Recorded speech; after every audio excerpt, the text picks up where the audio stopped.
भगवान शंकर को गलती का एहसास किसान के द्वारा। हम सभी व्यक्ति को अपना काम बड़ी निष्ठा और निस्वार्थ भावना से करनी चाहिए। गीता में भी भगवान श्री कृष्ण ने कहा है कि कर्म करो लेकिन फल की चिंता मत करो, क्योंकि कर्म करना ही व्यक्ति के अधिकार में है। कई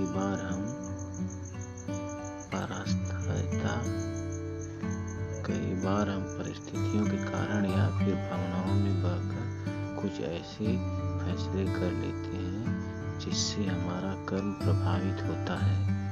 आपको कर्म क्यों करना चाहिए? पढ़े भगवान शिव और किसान की कथा। कारण या फिर भावनाओं में बहकर कुछ ऐसे फैसले कर देते हैं जिससे हमारा कर्म प्रभावित होता है। आपको कर्म क्यों करना चाहिए?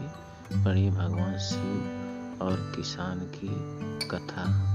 एक बार भगवान शंकर पृथ्वीवासियों पर कुपित हो गए और माता पार्वती को साक्षी मानकर संकल्प किया कि जब तक पृथ्वीवासी नहीं सुधरेंगे तब तक वे शंख नहीं बजाएंगे।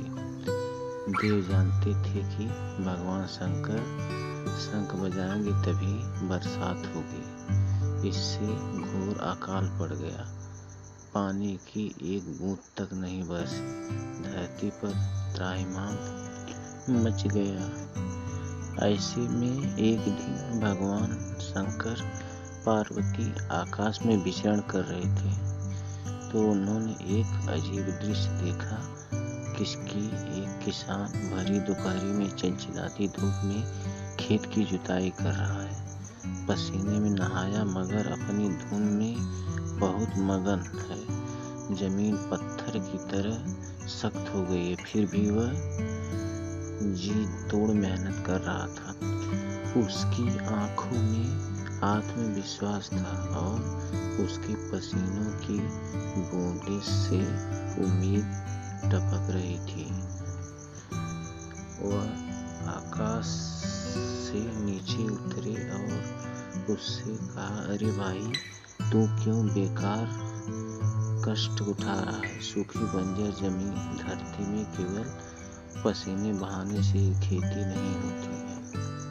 किसान ने हल चलाते चलाते ही जवाब दिया, हाँ बिल्कुल ठीक कह रहे हैं श्रीमान, मगर हल चलाने का गुण भूल न जाऊं इसलिए मैं हर साल पूरी लगन के साथ जुताई करता हूँ। जुताई करना भूल गया तो केवल वर्षा से खेती हो सकेगी क्या? मेहनत का अपना ही परम आनंद है। मैं लोभ के लिए खेती नहीं करता।